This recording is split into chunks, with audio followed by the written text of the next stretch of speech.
గణేష్ నిమజ్జనం కోసం తెలంగాణ రాజధాని సర్వం సిద్ధమైంది. ఈ సంవత్సరం గ్రేటర్ హైదరాబాద్ వ్యాప్తంగా దాదాపు 3 లక్షల వరకు వినాయక మంటపాలు ఏర్పాటయ్యాయి. ట్యాంక్ బండ్ వద్ద నిమజ్జన ఏర్పాట్లలో అధికారులు నిమగ్నమయ్యారు.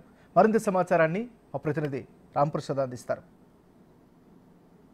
రోజులుగా ప్రత్యేక పూజలు అందుకున్నటువంటి గణపతులన్నీ నిమజ్జనానికి సిద్ధమయ్యాయి. మనం ముఖ్యంగా చూసుకుంటే మనం ప్రస్తుతం హైదరాబాద్లో ఉన్నటువంటి ట్యాంక్ బండ్ వద్ద అయితే ఉన్నాం. ఎన్టీఆర్ మార్గ్లో గల ట్యాంక్ బండ్ ప్రాంతాన్ని కనుక గమనించినట్లయితే ఎటు చూసినా కూడా నిమజ్జన కోలాహలమే దర్శనం ఇస్తుంది. చాలా ప్రాంతాల నుంచి కూడా ఇక్కడికి గణపతులను తీసుకొచ్చి నిమజ్జనం చేస్తున్నారు. ఇప్పటికే ఇక్కడ అధికారులు భారీ ఏర్పాట్లు చేయడం జరిగింది. మనం కనుక గమనిస్తే చాలా క్రేన్లను కూడా ఏర్పాటు చేయడం జరిగింది. ఇక్కడ తెలుగు తల్లి ఫ్లైఓవర్ నుంచి మొదలుకొని ఇటు అంబేద్కర్ వరకు కూడా చాలా ఇక్కడ క్రేన్లను అయితే ఏర్పాటు చేసి నిమజ్జన కార్యక్రమాలను అధికారులు ఎప్పటికప్పుడు పర్యవేక్షిస్తున్నటువంటి పరిస్థితి అయితే ఇక్కడ ట్యాంక్ బండ్ పైన కనిపిస్తుంది. చాలా ప్రాంతాల నుంచి కూడా ఇక్కడ నిమజ్జనం కోసం ఇటు చిన్న పెద్ద తేడా లేకుండా చాలా మంది వచ్చారు. ముఖ్యంగా మనం చూస్తే ఇక్కడ ఏర్పాట్లకు సంబంధించి అయితే ఇటు జిహెచ్ఎంసీ పరిధిలో అయితే చాలా రకాలైనటువంటి ఏర్పాట్లు చేశారు. అధికారులు అయితే ఎప్పటికప్పుడు ఇక్కడ అందుబాటులో ఉండి ప్రజలకు ఎలాంటి ఇబ్బందులు లేకుండా అయితే ఇక్కడ చర్యలు చేపట్టేందుకు వివిధ శాఖల అధికారులందరూ కూడా జిహెచ్ఎంసీ తరఫున ఇక్కడ ప్రత్యేకంగా ఒక కంట్రోల్ రూమ్ను ఏర్పాటు చేసుకోవడం జరిగింది. మనం ఒకసారి తెలుసుకునే ప్రయత్నం చేద్దాం. ఇక్కడ వచ్చేటువంటి భక్తులు, ఎందుకంటే సుమారు మనం కనుక గమనిస్తే గతం కంటే కూడా ఈసారి ఎక్కువ వినాయకులు అయితే నిమజ్జనానికి వస్తాయని ముందస్తు ఇన్ఫర్మేషన్ ఉన్న నేపథ్యంలో అయితే అధికారులు అన్ని రకాల ఏర్పాట్లను చేయడంతో పాటు సంబంధిత శాఖల అధికారులు అందరూ కూడా ఇటు జిహెచ్ఎంసీ నుంచి సంబంధించినటువంటి వివిధ శాఖలు, ఇటు శానిటేషన్ కానీ అదేవిధంగా ఇంజనీరింగ్ శాఖ కానీ అన్ని శాఖల అధికారులు అయితే ప్రజలకు సేవలు అందుబాటులో ఉన్నారు. మనం మాట్లాడే ప్రయత్నం చేద్దాం. సార్ చెప్పండి, తెలుగు తల్లి ఫ్లైఓవర్ నుంచి ఇక్కడ వరకు ఎన్ని క్రేన్లు ఏర్పాటు చేశారు, ఎలాంటి ఏర్పాట్లు చేస్తున్నారు? సార్, ప్రభుత్వం మనం ప్రతిష్టాత్మక చేస్తున్న ఈ కార్యక్రమంలో భాగంగా ఈ గణేష్ నిమజ్జనం ఇక్కడ ఎన్టీఆర్ మార్గంలో దాదాపు 1 నుంచి 12 క్రేన్ల వరకు మనం ఏర్పాటు చేయడం జరిగింది. ఇప్పుడు మనం జిహెచ్ఎంసీ ఆధ్వర్యంలో కమిషనర్ మేడం గారి ఇన్స్ట్రక్షన్ ఆధారం ప్రకారంగా ఇప్పుడున్న పరిస్థితుల్లో మనకు 1 to 12 వరకు ఎక్కడ క్రేన్లో ఎలాంటి ప్రాబ్లం వచ్చినా కూడా ఇమ్మీడియట్గా కూడా ఎక్కడైతే ఆ క్రేన్ ఏజెన్సీ కూడా ఇక్కడ కూర్చోడం పెట్టడం జరిగింది. అదేవిధంగా ఎలక్ట్రిసిటీ విషయంలో కూడా ప్రాబ్లం వచ్చినా కూడా ఎలక్ట్రికల్ డిపార్ట్మెంటు, ఎంటమాలజీ, శానిటేషన్ కూడా ఎప్పటికప్పుడు క్లీనింగ్ చేసి ప్రజలకు కూడా ఎలాంటి అసౌకర్యం కలగకుండా జిహెచ్ఎంసీ ఆధ్వర్యంలో ఇమ్మీడియట్గా అందరం కోఆర్డినేషన్ చేసుకొని ముందుకు జరుగుతుంది. ముఖ్యంగా మనం చూస్తే ఇక్కడ 12 క్రేన్లకు సంబంధించి ఎంతమంది సిబ్బందిని ఏర్పాటు చేశారు? ఇటు జిహెచ్ఎంసీ నుంచి ఎలాంటి ఇబ్బందులు తలెత్తకుండా, అంతేకాకుండా వాటిని ఎక్కిచ్చేసి దింపడం కూడా నిమజ్జన కార్యక్రమం ఏ విధంగా నిర్వహించారు? ఇప్పుడు మనకు ఈ ఎన్టీఆర్ మార్గ్లో షిఫ్ట్ వైజ్ వేయడం జరిగింది జోనల్ కమిషనర్ ఆధ్వర్యంలో. ఇప్పుడు ఫస్ట్ షిఫ్ట్లో భాగంగా 6 to 2 వరకు ఒక షిఫ్ట్, తర్వాత 2 నుంచి 10 వరకు, 10 to 6 వరకు 3 షిఫ్ట్ వేసుకోవడం జరిగింది. ఇప్పుడు షిఫ్ట్ వైజ్ ప్రకారంగా తీసుకుంటే మనం దాదాపు 100 మెంబర్స్ వరకు మనం 3 షిఫ్ట్లు కలిపి మనకు ఇక్కడ అందరినీ అలాట్ చేయడం జరిగింది. రైట్, ఇది మొత్తంగా చూసుకుంటే పరిస్థితి ఏంటంటే ఈ యొక్క నిమజ్జన వేడుకల్లో ఎలాంటి ఇబ్బందులు తలెత్తకుండా ఇటు ఇప్పటికే రాష్ట్ర ప్రభుత్వం నుంచి ఆదేశాలు ఉన్న నేపథ్యంలో అయితే ప్రధానంగా జిహెచ్ఎంసీ కమిషనర్, మేయర్ కూడా అన్ని శాఖల అధికారులందరితో కూడా సమన్వయం చేసుకుంటూ ముఖ్యంగా ఎలక్ట్రిసిటీ కానీ అదేవిధంగా ఇటు రోడ్ ట్రాన్స్పోర్ట్కి సంబంధించి కానీ ట్రాఫిక్ సంబంధించి పోలీసు యంత్రాంగం అన్ని రకాల శాఖలైనటువంటి అధికారులందరూ కూడా ఈ యొక్క ఏదైతే హుస్సేన్ సాగర్ ట్యాంక్ బండ్ పైన ఉందో వాళ్ళు ప్రత్యేకంగా కంట్రోల్ రూమ్లను కూడా ఏర్పాటు చేసి అయితే ప్రజలకు ఇబ్బందులు తలెత్తకుండా పర్యవేక్షిస్తున్నారు. మనం ప్రస్తుతం జిహెచ్ఎంసీకి సంబంధించినటువంటి ఏర్పాట్లను అయితే చూసాం. అన్ని రకాల ఏర్పాట్లు చేసే విధంగా అయితే పోలీస్ శాఖ ఇక్కడ ప్రత్యేకమైనటువంటి ఒక కమాండ్ కంట్రోల్ సెంటర్ను కూడా ఏర్పాటు చేయడం జరిగింది.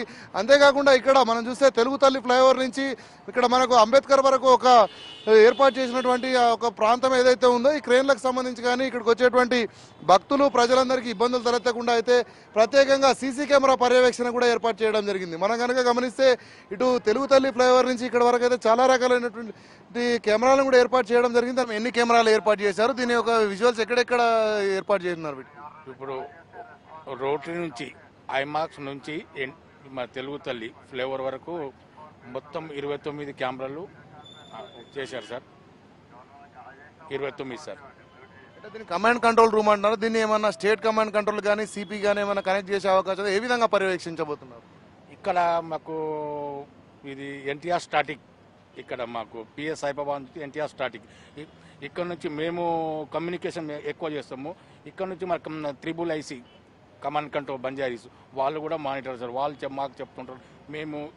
మేము ఇక్కడ నుంచి అనౌన్స్ చేస్తుంటాం. మెయిన్ కంట్రోల్ ఉంది, సెంట్రల్ జోన్ కంట్రోల్ ఉంది సార్. మాకు మేము కమ్యూనికేషన్ చేస్తూ ఉంటాం సార్. అంటే భక్తులకు ఏదైనా విజ్ఞప్తులు చెప్పడానికి ఏమన్నా ప్రత్యేకంగా ఇటు మైక్స్ కానీ సెట్స్ కానీ ఏమైనా ఏర్పాటు చేస్తారా? ఉంది కదా సార్, పబ్లిక్ అనౌన్సర్ సిస్టమ్ చేస్తున్నాం సార్. అన్ని మేము అప్పుడప్పుడు చెప్తే ఏమైనా తప్పిపోతే మేము ఆ పేరుతో చెప్తే వాళ్ళు వస్తువులు సార్, ఏమైనా బ్యాగులు పోతే మేము ఇక్కడ బ్యాగులు పెట్టిపోతే వాళ్ళ బ్యాగులు తీసుకొని వెళ్ళిపోతారు సార్. మిస్సింగ్ అయితే ఇక్కడ కూర్చొని పెడతాం సార్, పేరు అనౌన్స్మెంట్ చేస్తాం సార్. వాళ్ళు crane number 5, crane number 1, 2, 3, 9 cranes ఉన్నాయి సార్. ఇక్కడ 8 క్రేన్ నుంచి వచ్చారు, ఇక్కడ ఎన్టీఆర్ స్టార్టింగ్ అవుట్ పోస్ట్ కూడా ఉన్నారు, ఇక్కడ వాళ్ళు వచ్చి మిస్సింగ్ అయిన తీసుకొని వెళ్తారు సార్. సో ఇది మొత్తంగా పరిస్థితి కనుక మనం చూసినట్లయితే ఏదైతే ఏర్పాటు చేసినటువంటి 29 కెమెరాల ఆధారంగా అయితే ఇటు మనం చూస్తే తెలుగుపల్లి ఫ్లైఓవర్ నుంచి ఇటు అంబేద్కర్ జంక్షన్ వరకు కూడా ప్రత్యేకంగా అన్ని ప్రాంతాలలో కూడా సీసీ కెమెరాలను ఏర్పాటు చేసి ఎవరికి ఎక్కడ ఎలాంటి ఇబ్బందులు తలెత్తకుండా అయితే ఇటు హైదరాబాద్ పోలీస్ కమిషనరేట్ పరిధిలో అయితే భారీ భద్రతా పర్యవేక్షణను అయితే కొనసాగిస్తున్నారు. దీనికి సంబంధించినటువంటి నివేదికలు ఎప్పటికప్పుడు కూడా బంజారాహిల్స్లో ఉన్నటువంటి మెయిన్ కమాండ్ కంట్రోల్ రూమ్తో పాటు ఇటు సిపికి అదేవిధంగా ఉన్నతాధికారులు కూడా పర్యవేక్షించే విధంగా ఎప్పటికీ ఆన్లైన్ సౌకర్యంలో అయితే వీటిని పర్యవేక్షిస్తున్నట్టు మనం చూడవచ్చు. అంతేకాకుండా ఇక్కడ కనుక గమనిస్తే నిమజ్జనానికి సంబంధించి ఏదైతే క్రేన్ల వద్దకు వచ్చిన క్రమంలో చిన్నలు కానీ పెద్దవాళ్ళు కానీ తప్పిపోయినటువంటి సందర్భంలో వారిని తిరిగి వారికి అప్పగించేందుకైతే ప్రత్యేకంగా అనౌన్స్మెంట్ సౌకర్యంతో పాటు వచ్చినటువంటి భక్తులందరికీ కూడా ఇబ్బందులు లేకుండా వారి బంధువులను కల్పించేందుకైతే, అంతేకాకుండా ఏదైనా వస్తువులు ఇక్కడ మనకు చూడవచ్చు క్రౌడ్ ఎక్కువ ఉన్న క్రమంలో దొంగతనాలు లాంటివి జరుగుతాయి. అలాంటి క్రమంలో కూడా దొంగల నుంచి కూడా ప్రజలకు ఇబ్బంది లేకుండా చూసేందుకైతే ఇక్కడ పోలీసులు భారీ భద్రతను కూడా ఏర్పాటు చేయడం జరిగింది. ప్రజలందరికీ కూడా సేవలు అందించేందుకు ఇటు R&B శాఖతో పాటు ముఖ్యంగా మనం గమనించవచ్చు DRF ఏదైతే ఉందో హైడ్రా పరిధిలో కొనసాగుతున్నటువంటి డిజాస్టర్ రెస్పాన్స్ ఫోర్స్కు సంబంధించినటువంటి ఒక ప్రత్యేక కంట్రోల్ రూమ్ను కూడా ఏర్పాటు చేయడం జరిగింది. ఒకవేళ ఏదైనా విపత్తులు కానీ వర్షాలు కానీ సంభవించినట్లయితే ఇటు DRS సంబంధించినటువంటి సిబ్బంది ఇక్కడ అందుబాటులో ఉండి వారికి సేవలు అందించేందుకైతే ఇక్కడ ప్రత్యేకంగా DRF కంట్రోల్ రూమ్ను కూడా ఏర్పాటు చేయడం జరిగింది. డిజాస్టర్ రెస్పాన్స్ ఫోర్స్ హైడ్రాకు సంబంధించినటువంటి ఒక ప్రత్యేక టోల్ ఫ్రీ నెంబర్ను కూడా ఏర్పాటు చేయడం జరిగింది. ఏదైనా ఇబ్బంది జరిగినట్లయితే వెంటనే 9300 నెంబర్ కనుక కాల్ చేసినట్లయితే వెంటనే ఇక్కడ ఉన్నటువంటి హైడ్రా సిబ్బంది కూడా ప్రజలకు సహాయ సహకారాలు అందించేందుకు ప్రత్యేకంగా కంట్రోల్ రూమ్ను కూడా ఏర్పాటు చేయడం జరిగింది. అంతేకాకుండా భారీ సంఖ్యలో ఒక్కసారిగా భక్తులు ఇక్కడికి వచ్చిన సందర్భంలో కిక్కిరిసినటువంటి రద్దీ ఏర్పడుతుంది. వారికి ఎలాంటి ఇబ్బందులు లేకుండా ఇటు వైద్య ఆరోగ్య శాఖకు సంబంధించినటువంటి హెల్త్ క్యాంపును కూడా ఏర్పాటు చేయడం జరిగింది. ఎందుకంటే ఒక దర్శనానికి వచ్చే వాళ్ళలో చిన్నవాళ్ళు పెద్దవాళ్ళు చాలా రకాలైనటువంటి కొంతమంది వ్యాధిగ్రస్తులు కూడా వస్తుంటారు. వారికి ఎలాంటి ఇబ్బందులు తలెత్తకుండా అయితే సంబంధిత హెల్త్ శాఖ నుంచి అయితే ఇక్కడ చాలా వరకు కావాల్సినటువంటి మందులను కూడా ఏర్పాటు చేయడం జరిగింది. మేడం చెప్పండి, ఈ క్యాంప్ ఎన్ని రోజుల పాటు కొనసాగుతుంది, ఏమేమి సౌకర్యాలు మీ దగ్గర? ఇది మనకి ఈ రోజు నుంచి 17th ఈవినింగ్ వరకు జరుగుతుంది. అన్ని ఎమర్జెన్సీ మెడిసిన్స్ అంతా మనం పెట్టాము. ఎన్ని మైనర్ కట్స్ వచ్చినా ఎవరన్నా సడన్గా ఏదైనా ఇష్యూ ఉన్నా we are taking care of them. అంటే ఇక్కడ మొత్తం ఎంతమంది సిబ్బంది ఉంటారు, ఏ విధంగా సహాయ సహకారాలు అందిస్తారు ప్రజలకు? మెడికల్ ఆఫీసర్ ఉన్నారు, ఫార్మసిస్ట్ ఉన్నారు, ఒక సిస్టర్ ఉన్నారు, ప్లస్ ఆశా వర్కర్ ఉన్నారు, ప్లస్ ఎమర్జెన్సీగా వెహికల్ కూడా పక్కన పెట్టాము మేము. అంటే అంబులెన్స్ సేవలు కూడా ఇక్కడికి వచ్చిన వాళ్ళకి అంబులెన్స్ ఉంది. మాది వెహికల్ కూడా సొంతంగా RBSగా మెడికల్ మొబైల్ది పెట్టినాము, అంబులెన్స్ పెట్టినాము, అన్నీ ఉన్నాయి. సో ఇది మొత్తంగా పరిస్థితి. ఎందుకంటే వేలాదిగా తరలి వచ్చేటువంటి భక్తులకు ఎలాంటి ఇబ్బందులు తలెత్తకుండా అన్ని శాఖలు కూడా సమన్వయంతో ఇక్కడ ప్రత్యేక క్యాంపులు కంట్రోల్ రూమ్లను కూడా ఏర్పాటు చేసి ప్రజలందరికీ సేవలు రానున్న 3 రోజులు అత్యంత కీలకమని చెప్పవచ్చు. ఎందుకంటే నిమజ్జనానికి సంబంధించి తుది ఘట్టం. ఎందుకంటే ఇప్పటికే చూసాం 8 రోజులు ప్రత్యేకంగా పూజలు అందుకున్నటువంటి గణనాథులు ఒక్కొక్కటిగా అయితే ఇటు హుస్సేన్ సాగర్ గంగావతికి అయితే చేరుతా ఉన్నాయి.